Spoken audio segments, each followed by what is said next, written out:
आज आपको the rings of power के फिनाली के बारे में बताएंगे। ये एपिसोड बहुत सी झांसू किस्म का होने जा रहा है, तो हम आपको कहेंगे कि आप अपनी सीट पर बांध लीजिए और थोड़ा सा भी एपिसोड को स्किप ना कीजिए। वीडियो को थोड़ा सा भी स्किप करना आपके लिए हानिकारक हो सकता है। इस एपिसोड में बहुत ही ट्विस्ट आने वाले हैं। इंतहाई किस्म के जो सस्पेंस डले हुए थे पूरे सीज़न में, वो आपके लिए ख़त्म होने वाले हैं। इसलिए आप इस एपिसोड को पूरा देखें। और अगर आपने इसकी बाकी एपिसोड नहीं देखी तो हमारे चैनल पे जाएं, मैंने इसकी एक प्लेलिस्ट बनाई हुई है, वहाँ जाएं और आप सारी एपिसोड्स पहले देखें, फिर इधर आएँ और ये वाली एपिसोड देखें। आपको बहुत मज़ा आएगा और आपको कहानी की बिल्कुल समझ आ जाएगी। फिर आप ऐसा कीजिएगा कि हमारे चैनल को सब्सक्राइब भी करें और इसको ज़्यादा से ज़्यादा शेयर करें और हमें कमेंट्स में बताएं कि हम अपने चैनल को मज़ीद बेहतर करने के लिए क्या कर सकते हैं और आपके लिए इसके अलावा और कौन सा सीज़न लेकर आएँ। एपिसोड की शुरुआत होती है तो स्ट्रेंज मैन को दिखाया जाता है। स्ट्रेंज मैन जो कि कारवान से बाहर चला गया था और नूरी उसके पीछे चली गई थी और हारफोर्स के लीडर्स के साथ। तो अब दिखाया जाता है कि वो नूरी जो है वो पीछे पीछे है उसके, लेकिन वो छुप छुप के स्ट्रेंजर का पीछा कर रही होती है कि अचानक वो तीनों स्ट्रेंजर्स भी आ जाते हैं जो कि स्ट्रेंजर को ढूंढ रहे हैं और वो रास्ता रोक लेते हैं। इस तरह एपिसोड की शुरुआत होती है। इसके बाद ग्लैडियल को दिखाया जाता है कि वो भी लिंडन वापस लौट रही है। हेलब्रांड जो होता है वो जख्मी हालत में उसके साथ होता है, जिसको जैसे ही वहाँ वो लिंडन में पहुँचती है तो उसको उसके हकीमों के हवाले कर दिया जाता है। वो उसका इलाज करते हैं और वो काफ़ी ठीक हो जाता है। इसी दौरान एलरंड और जो वो कलाकार होता है यानी लॉर्ड क्लैम्बरी की बात हो रही है। वो आपस में बातें कर रहे होते हैं और वो बहुत ज़्यादा परेशान होते हैं। वो कह रहे होते हैं कि हमने तो एल्फ को बचाना था, लेकिन हमारे सुझाई में कोई भी अभी तक बात नहीं आ रही कि मिथ्रिल जो है उसको कैसे यूज़ किया जाए, उसका इतनी थोड़ी सी मिथ्रिल के साथ कैसे जो है वो तमाम एल्फ्स को बचाया जाए। इसी दौरान यूँ होता है कि हेलब्रांड भी ठीक हो जाता है। हेलब्रांड लॉर्ड क्लैम्बरी को कहता है कि क्यों ना मैं अपनी आपको आर्टिस्टिक्स थोड़ी सी बताऊं और क्यों ना हम ऐसा करें कि किसी और को भी इस मिथ्रिल के साथ मिला लिया जाए और इन मिथ्रिल के उस और के साथ मिलाकर एक ऐसी चीज़ बना दी जाए जो कि सिर्फ गिलगार्ड यानी कि जो हाई किंग है सिर्फ वो पहने और इस तरह भी एल्फ वगैरह की जान बच सकती है। ये आइडिया जो होता है वो क्लैम्बरी को बहुत ही झांसू लगता है। वो क्या करता है कि इस आइडिया की और इसका एक्सपेरिमेंट करने में मसरूफ़ हो जाता है और उसे फिर बाद में पता चलता है कि ये आइडिया तो बहुत ही अच्छा है। इसलिए वो इस पे 3 किस्म के जो क्राउन हैं, जो ताज होते हैं, वो लगाएगा। वो उसके अंदर इसको जो और वो बनेगी उसको फिट करेगा और वो क्राउन 2 बंदों को दे देगा, 2 एल्फ्स को दे देगा, एक तो गिलगार्ड को दे देगा, एक एल्रॉन जो है उसको दे दे। तो इस तरह वो पहन लेंगे और वहाँ जो लिंडन है और जो वालिनार है वहाँ बहुत ज़्यादा अमन आ जाएगा और इस तरह एल्फ्स की जान बच जाएगी। जैसे ही ग्लैडियल दाखिल होती है तो एलरॉन्ड उसको देखकर बहुत ज़्यादा हैरान हो जाता है। वो कहता है, और उसके चूँकि खून वगैरह लगा होता है, वो जंग से वापस आ रही होती है, तो एलरॉन्ड कहता है कि मुझे तुम्हारी बात पे पहले ही यकीन कर लेना चाहिए था कि वाइस जो है, जो ईवल है, वो अभी तक ख़त्म नहीं हुआ, लेकिन अब बहुत देर हो चुकी होती है। एलरॉन्ड कहता है कि मैं अब तुम्हें कभी भी वापस नहीं भेजूँगा, लेकिन वो अपनी भी मसाइल उसे बताता है कि हम भी इन मसाइल में लगे हुए हैं। अब हमें किसी तरह मिथ्रिल के ज़रिए से वो एक और जो है उसको मिलाकर वो बनाना है ताकि हम किसी तरह बन सकें, किसी तरह हम बच सकें। हमारे सर्वाइवल का मसला बना हुआ है। न्यूमिनर हमें ले जाया जाता है और वहाँ दिखाया जाता है कि किंग पर भी काली शक्तियाँ जो हैं वो गालिब आ रही हैं। काली शक्तियाँ उस पर काबू पा रही हैं और वो अजीब व गरीब किस्म की बातें कर रहा है। लिंडन में यूँ होता है कि गिलगार्ड हाई किंग जो है वो आ जाते हैं और क्लैम्बरी और एलरॉन्ड जो होते हैं वो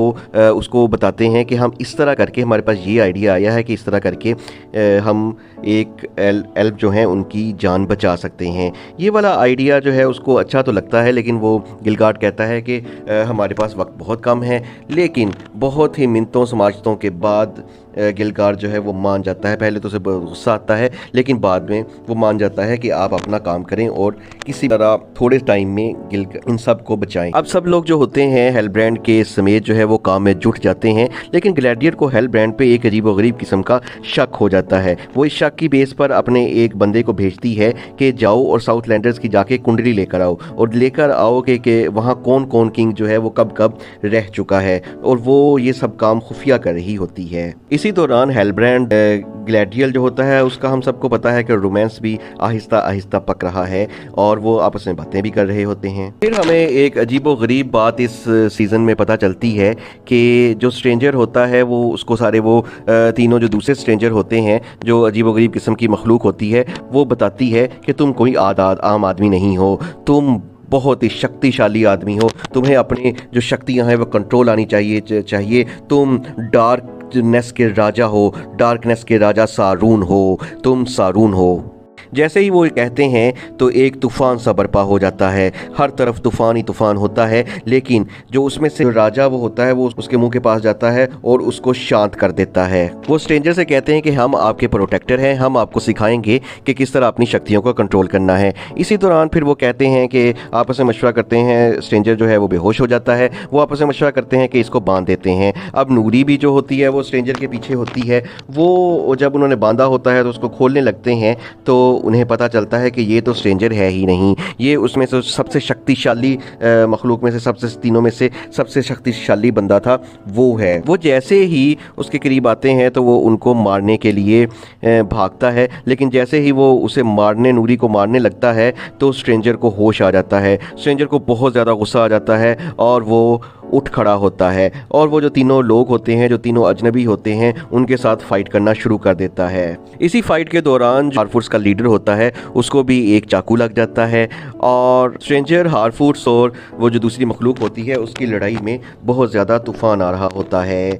जो दूसरे होते हैं वो एक दूसरे को मार रहे होते हैं कि अचानक जो है स्ट्रेंजर जो होता है बहुत ज़्यादा बेहोश हो जाता है, तो नूरी उसे उठाती है और वो किसी ना किसी तरीके से जो वो मखलूक होती है उसके सबसे ताकतवर का वो जो डंडा सा होता है, वो जिसमें शक्तिशाली जो बहुत ज़्यादा चीज़ें होती हैं वो ले लेती है और वो जो है वो स्ट्रेंजर को पकड़ा देती है। खट्टा सा पकड़कर स्ट्रेंजर जो होता है वो बहुत ज़्यादा शक्तिशाली हो जाता है और वो एक ही दफ़ा उन सारों को मिटा देता है।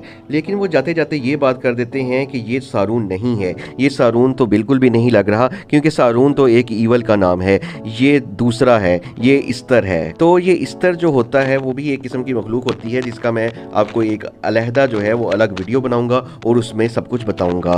इधर क्वीन रीजेंट जो है वो भी न्यूमिनर पहुंचने वाली है और वो अब चूंकि अंधी हो चुकी है, इसलिए वो एलेंडल के साथ मिलकर प्रैक्टिस कर रही है कि मुझे अपनी ये वाली ज़िंदगी कैसे गुजारनी है। इसी दौरान हमें यह भी महसूस होता है कि एलेंडल और क्वीन रीजेंट के दरमियान एक रोमांस सा चल रहा है, वो एक दूसरे को बहुत ज़्यादा पसंद करने लग पड़े हैं। इधर लिंडल में बार बार तजर्बात कर रहे हैं, कैलम्बरी और बाकी सब हेलब्रांड बार बार कर रहे हैं, लेकिन वो फेल हो रहे हैं। तो हेलब्रांड कहता है कि लगता है कि हम टू मच ट्राई कर रहे हैं, हमें थोड़ा सा शांत होना चाहिए और थोड़ा सा रेस्ट करना चाहिए और फिर जाकर हमें थोड़ा सा एक रेस्ट करके फिर हमें दोबारा सोचना चाहिए और फिर हमें बनाना चाहिए।